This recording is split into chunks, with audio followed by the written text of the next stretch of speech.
मोदी सरकारला आज 3 वर्ष पूर्ण झालेत। अनेक महत्त्वाचे निर्णय मोदी सरकारने घेतलेले आहेत। त्याचबरोबर अनेक निर्णयांचा धडाकाच आपण बघतोय मोदी सरकारने लावलेला आहे।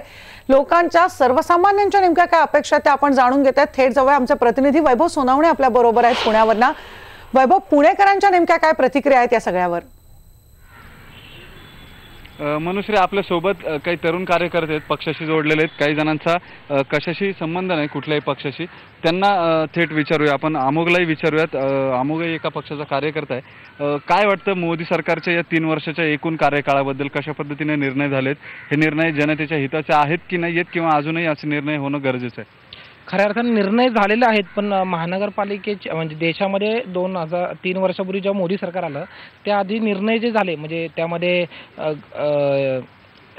बँक आधार कार्ड कनेक्ट करा, नोटबंदीचा निर्णय तो सर्वात मोठा निर्णय असेल। त्याआधी बँक आधार कार्डची लिंक करायचं, बँक आधार कार्डची लिंक करायचं असेल किंवा विविध योजना असतील, त्या योजनांना राबवत असताना योजनांची जाहिरात पूर्तता झालेली आहे। म्हणजे पूर्णपणे जाहिरातीबद्दल मोदी सरकारला आपण बोलूच शकत नाही, पण ती खऱ्या अर्थाने गोरगरिबांपर्यंत पोहोचत आहे का, ह्यामध्ये सरकार कुठेतरी कमी पडते। आज जर तुम्ही बघितलं तर आजचाच रिपोर्ट आहे माझ्या सकाळला बातमी आज की 32% लोक आज पुणेकर म्हणतात की आम्ही मोदींबरोबर जाणार नाही आहोत, आणि 26% लोकही म्हणतात मोदींबरोबर जाणार आहोत। तर खऱ्या अर्थाने हा जो ग्राफ म्हणजे जो पर्सेंटेज आहे तो घसरला आहे हे निश्चितच आहे।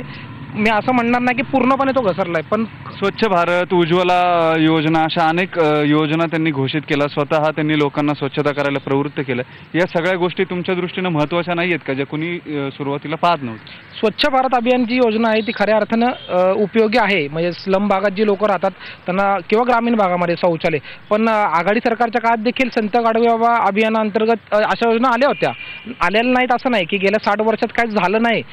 असं हे चित्र जेव्हा 2014च्या इलेक्शनच्या आधी जे उभं होतं, पण 2014 झाल्यानंतर 2016 झालं, 17 झालं, आज 18 जुलै महिना येईल पुढच्या महिन्यात। तर आज कुठं चाललाय देश, कुठं चाललाय? किंवा पुण्यातला, मी जर पुण्यातनं बोलत असेल तर पुण्यामध्ये देखील स्वच्छ भारत अभियान अंतर्गत कामं झालेली आहेत, पण त्याच्यामध्ये कुठेतरी पारदर्शक कारभार जो भारतीय जनता पक्षाकडनं वारंवार सांगण्यात येतं तो दिसून येत नाही। तर पारदर्शक कारभार जो आहे तो दिसून येत नाही, किंवा यापूर्वी अनेक गोष्टी ज्या भारत सरकारनं मोदी सरकारनं खरं तर घोषित केलेल्या होत्या, ज्याची प्रचंड मोठी जाहिरातबाजी मोदी सरकारनं केली, त्या गोष्टी अस्तित्वात आहेत का ते आपण विचारूया। कल्याणी आपल्या सोबत आहे, सर्वसामान्य मुलगी म्हणून ती या चर्चेमध्ये सहभागी झाली आहे। तुला काय वाटतं कल्याणी, मोदी सरकारला 3 वर्ष पूर्ण होत आहेत, आता GSTचा कायदा आला, मुलींशी संबंधित अनेक प्रश्न जे आहेत ते सुद्धा समोर येत आहेत। तुला वाटतं का मोदी सरकारनं काही महत्त्वाचं 3 वर्षामध्ये केलंय की नाही केलेलं? नेमकं काय मोदी सरकारचं यश अपयश तू कसं पाहते? मोदी सरकारचं मला वाटतं की त्यांचं सगळ्यात मोठं जे काही असेल तर त्यांनी दिखाऊपणा खूप चांगल्या प्रकारे केलेला आहे असं मला वाटतं। कारण की त्यांनी अनेक घोषणाबाजी केली होती, जसं की ते 1 कोटी रोजगार दरवर्षी करणार होते, पण 2009 साली हे रोजगार 10 लाख होते आणि 2016 साली हे फक्त 2 लाख फक्त रोजगार तयार झालेले आहेत। काश्मीरचा जो प्रश्न आहे जो रोज चिघळत चाललेला आहे, जवानांचे अनेक वेगवेगळे प्रश्न येत आहेत, आणि त्यापुढे मोदी तुम्हाला टेररिझम हवं की टुरिझम हवं अशा वल्गणा करतायत, आणि तिथे आर्मी एका सामान्य माणसाला जीपला बांधून त्याला फिरवती आहे। आणि अशा प्रकारे गोष्टी होत असताना त्यांना GST आता आणायचं म्हणतंय सरकार, पण GST आता ज्यावेळेला म्हणतं की एक त्यांना लक्झरियस गुड्सवर त्यांना जर लावायचं असेल, पण सॅनिटरी पॅड्स सारख्या गोष्टीवर जर GST लागू होणार असेल आणि जर अशा प्रकार होणार असेल तर हे अगदीच निषेधार्ह आहे असं मला वाटतं। अनेक महत्त्वाचे प्रश्न कल्याणीने उपस्थित केलेत। पुष्कर तुळजापूरकर आपल्या सोबत आहे। पुष्कर हा भाजपचा कार्यकर्ता आहे थेटपणे, त्याला आपण विचारूया तुझ्याकडे या प्रश्नांची उत्तर आहेत का? या अशा पद्धतीनं मोदी सरकारने जे 3 वर्षाचं कामकाजाचा लेखाजोखा मांडलाय, तुला काय वाटतं याच्यामध्ये तथ्य किती, आणि सरकारनं खरंच काही केलंय का 3 वर्षात? थोडं यांच्या प्रश्नाला मी विरुद्ध दिशेने जातो। पहिला जो यांनी प्रश्न केला की सामान्य नागरिकाला जीपला बांधून, त्याच सामान्य नागरिकाने लष्करावर जेव्हा दगडफेक केली त्यावेळेस तो सामान्य नव्हता का? दुसरं म्हणजे लष्करामध्ये ही ताकद आहे हे मोदी सरकारने दाखवून दिलं। थेट पाकिस्तानात घुसून सर्जिकल स्ट्राईक करण्याची धमक आज तागायत कुठल्या सरकारने दाखवली होती का? हा माझा थेट प्रश्न आहे। दहशतवादाचं जे प्रमाण आहे, ठीक आहे, काश्मीर खोऱ्यापुरतं ते मर्यादित राहिले आता, पण त्याच्या पुढं जे इतके वर्ष जे देशात हल्ले होत होते ते कुठंतरी थांबलेत। ह्याला कारण आहे नोटबंदी। काही चांगले निर्णय आहेत। दुसरा जो प्रश्न यांनी घेतला की रोजगार, तर थोडं थांबा ना. 3च वर्ष झालेत. 60 वर्ष जर तुम्ही थांबू शकता एका चांगल्या आशेने, तर थोडं थांबा. किती वर्षांनी नोकरी? ऐका ना, किती वर्षांनी नोकऱ्या नाही. 16 लाख हा फुगवटा केलेला आकडा आहे. आता ऐका ना, एक मिनिट. मगाशी अमोघनी सांगितलं 26 आणि 35 लाख. आपण पुण्यातलं उदाहरण धरू. कुठलाही सर्वे हा 100% आधारित असतो. जो 32% लोक म्हणतात की आम्ही मोदी बरोबर जाणार नाहीत, मग 26% लोक तो 100% व्हायला पाहिजे ना सर्वे. असा अर्धवट सर्वे करून तो अर्धवट छापला, ह्याचा अर्थ होतो काय? म्हणजे तुम्हाला जे अभिप्रेत उत्तर हवंय की मोदी सरकारने काहीच नाही केलं, असंच ते होणार आहे. मोदी सरकारने काय केलं? काय मोदी सरकारने तुम्हाला 52 योजना जाहीर केल्या आणि त्याची अंमलबजावणी प्रभावीपणे सुरू आहे. त्याच्यामध्ये जनधन योजना असेल, आधार कार्ड बँकेशी लिंक करण्याचं असेल, सबसिडी असेल, अशा कैक योजना आहेत. प्रधानमंत्री आवास योजना या अंतर्गत आज जवळजवळ मॅक्झिमम लोकांना घरं मिळत आहेत. हे काय हो? हे कुठल्या गोष्टीचं स्रोत आहे?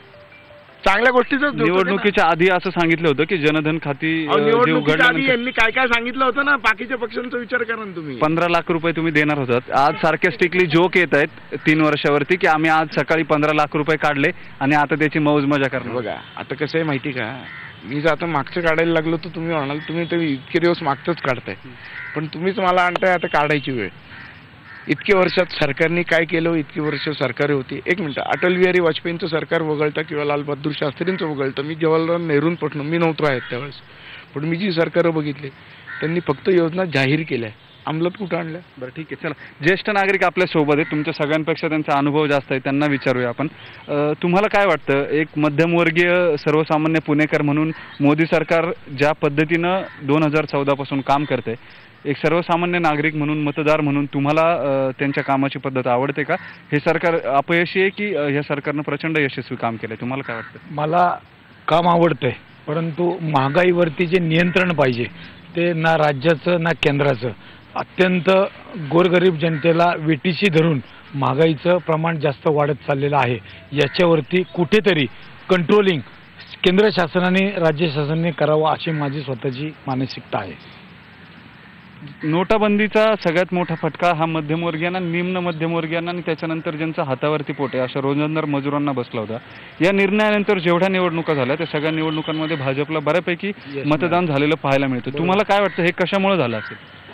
नाही, भाजपने त्या पद्धतीने जे केलं म्हणजे नोटाबंदीच्या संदर्भातलं लोकांना ॲक्च्युली पैसे वाटप करून मतदान केलेलं असं माझं स्वतःचा आरोप आहे. बरं, आणि हा आरोप पुणे माझी तयारी आहे. निवडणुकांमध्ये पैशाचं वाटप केलं. ठीक आहे, आपण पुष्कर, तुला काय वाटतं याच्याबद्दल? या अशा पद्धतीनं भाजपवरती आरोप होतात. वास्तविक सगळ्यात जबरदस्त मॅन्डेट मिळालं गेल्या काही वर्षांमधलं हे सरकार आहे. असं असताना प्रचंड मोठा आशावाद नरेंद्र मोदी यांनी निवडणुकीपूर्वी जागृत केला होता. त्याला 3 वर्ष होऊन गेलीत. या 3 वर्षात समाधान झालंय असं म्हणायला एकही जण तयार नाही. आता काकांचा अनुभव माझ्यापेक्षा मोठा आहे. त्यांना कुठं पैसे वाटले ते त्यांनाच माहिती. पण आमचा पक्ष हा एका विचारसरणीचा पक्ष आहे, संघाशी संबंधित असलेला पक्ष आहे. गुन्हेगारांना घेतलं. गुन्हेगारांना काय, जोपर्यंत त्याचा गुन्हा सिद्ध होत नाही तोपर्यंत तो गुन्हेगार असूच शकत नाही ना. गुन्हा सिद्ध झालेल्या व्यक्तीला तुम्ही पक्षामध्ये घेतलंय तर तो गुन्हेगारांचा पक्ष असं म्हणायला हरकत नाही. पण गुन्हा सिद्ध झालेला नाही, यांच्या काळात काय झालं होतं, राष्ट्रवादीच्या काळात किती गुन्हेगार घेतले होते यादी आमच्याकडे दाखवू का? बरं, मला सांगा, तू पुण्यामध्ये राहतो, तुला बाबा बोडके कोण आहे माहिती आहेत? हो माहिती आहे ना. कोण आहेत? कोण आहेत? गुन्हेगार आहेत ना. हा, मग ते कसे काय तुमच्या सीएमच्या बंगल्यावरती जातात? हे बघा, आता सीएमच्या बंगल्यावरती कसे जातात हे मला माहिती नाही, पण ते पक्षात आलेत का? बरं ठीक आहे, चला. मोदी सरकारच्या 3 वर्षाच्या मुद्द्यांवरती आपण बोलूया. अनेक योजना त्यांनी सांगितल्या. या सगळ्यामध्ये आता जी ओरड होते ती शेतकऱ्यांच्या बाबतची ओरड आहे. महत्त्वाचं, शेतकऱ्यांची अवस्था जी आहे ती प्रचंड वाईट होते, किंवा हे सरकार व्यापारी धार्जिन आहे, उद्योगपती धार्जिन सरकार आहे असं म्हटलं जातं. तुझी काय प्रतिक्रिया आहे? सरकारनं काल FRP मध्ये 250 रुपये प्रति टन वाढ करायचा निर्णय घेतलाय परवाच्या दिवशी. शेतकऱ्यांच्या दृष्टीनं महत्त्वाचा निर्णय आहे. दुसरी तथ्य असलेली गोष्ट अशी की आतापर्यंत सर्वात जास्त तूर खरेदी जर कुठल्या सरकारनं केली असेल तर ती या सरकारनं केली आहे. वास्तविक तरी सुद्धा सरकारची ती जबाबदारी आहे. मात्र असं असताना सुद्धा हे सरकार, तुला वाटतं का शेतकरी विरोधी आणि व्यापारी धार्जिन आहे? खऱ्या अर्थानं संघर्ष यात्रेदरम्यान मी 1-2 टप्पे केलेले आहेत. महाराष्ट्रामध्ये जी संघर्ष यात्रा झाली त्यामध्ये भाजप सोडून, शिवसेना सोडून सर्व पक्ष सहभाग होता. त्या सहभागामध्ये आम्हाला एकंदरीत सरकार, भारतीय जनता पक्ष सरकार असेल किंवा सेना असेल, हे शेतकऱ्याविषयी किती चिंताजनक आहे. कारण जे मीडियावर ते बोलतात ते खऱ्या अर्थानं सत्य नाही आहे. तिथं तुम्ही तर वस्तुस्थिती पाहिली, आज देखील शेतकऱ्यांच्या म्हणजे आज 20-20 वर्षाच्या ज्या माझ्या भगिनी असतील त्या भागातल्या, त्या विधवा होतात. ही दुर्दैवी बाब आहे. शेतकऱ्यांना कर्जमाफी मिळाली पाहिजे ह्यासाठी विरोधी पक्ष आग्रही असतील. कदाचित असा आरोप होतोय की राजकारण केलं जातंय, राजकारण केलं ते असं मुख्यमंत्री महोदय म्हणतात आहे. पण कदाचित हा निर्णय घ्यायला त्यांना एखादी समिती स्थापन करायला का जमली नाहीये. कारण GSTवर एक स्पेशल अधिवेशन परवाच्या दिवशी माहिती बोलत होतं 3 दिवस त्यांनी स्पेशल अधिवेशन बोलवलं. त्याचप्रमाणे संघर्ष यात्रेचा जो महिना की 1.5 महिन्याचा टप्पा होता, आज देखील मी असं म्हणत नाही की आघाडी सरकारच्या काळात आत्महत्या झालेल्या नाही आहेत. आघाडी सरकारच्या काळात झालेल्या आहेत, आत्ताही झालेल्या आहेत. पण तो जो आकडा आहे तो जास्त आहे. आणि आघाडी सरकारने काही केलं नाही किंवा 60 वर्षात माझे मित्र पुष्कर नेहमी म्हणतात की काही झालं नाही 60 वर्षात. पुष्करजी, मला एवढंच सांगायचं आहे, ज्या सोशल मीडियामुळं, ज्या IT हबमुळं तुम्ही जे कॅम्पेनिंग 2014 मध्ये केलं, त्यामध्ये आम्ही कुठेतरी कमी पडलेलो आहोत. चला, आपण हे मुद्दे सगळे परत घेऊन येऊया. आपण कल्याणी आणि पुष्करला पुन्हा या सगळ्या गोष्टींबद्दल बोलूया. एक छोटासा ब्रेक घ्यायची वेळ झाली आहे. ब्रेकवरती जाऊया आणि त्याच्यानंतर ही चर्चा जी आहे ती आपण पुन्हा सुरू करूया. मनुश्री, बरोबर आहे वैभव, आपण बघतोय पुणेकरांच्या प्रतिक्रिया आपण ऐकतोय. अगदी संमिश्र अशा प्रतिक्रिया येत आहेत. कोणाला मोदी यांचं काम आवडत आहे, तर कोणी मोदींच्या बाजूने बोलताय, कोणी विरोधात बोलतात. पण अनेक पुणेकरांच्या समस्या आहेत, त्या समस्या सुद्धा पूर्ण झाल्या का? कारण अगदी आपण जनरिक बोलतो आहोत, सर्वसामान्यांच्या बघतोय, पण पुणेकरांची जी काय वैयक्तिक भाजपचं सरकार सुद्धा आता पुण्यामध्ये आलेलं आहे. काय नेमक्या पुणेकरांच्या प्रतिक्रिया सुद्धा पुन्हा एकदा जाणून घेणार आहोत. पण घेऊया एक छोटासा ब्रेक.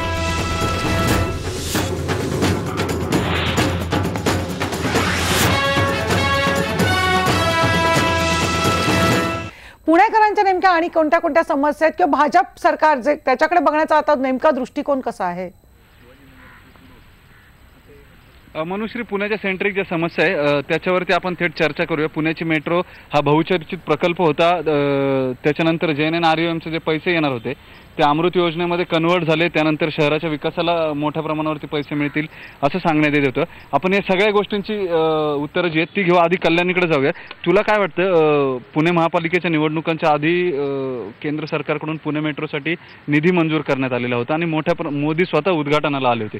या सगळ्या मोठा कार्यक्रम झाला होता. या सगळ्यावरती तुला असं वाटतं का की मोदी सरकारने वाहतुकीच्या बाबतीमध्ये किंवा पुण्याच्या प्रश्नांच्या बाबतीमध्ये काही भूमिका घेतलेल्या आहेत? स्मार्ट सिटीमध्ये पुण्याचा समावेश करण्यात आलाय, हे बदल तुम्ही पाहता का पुण्यात?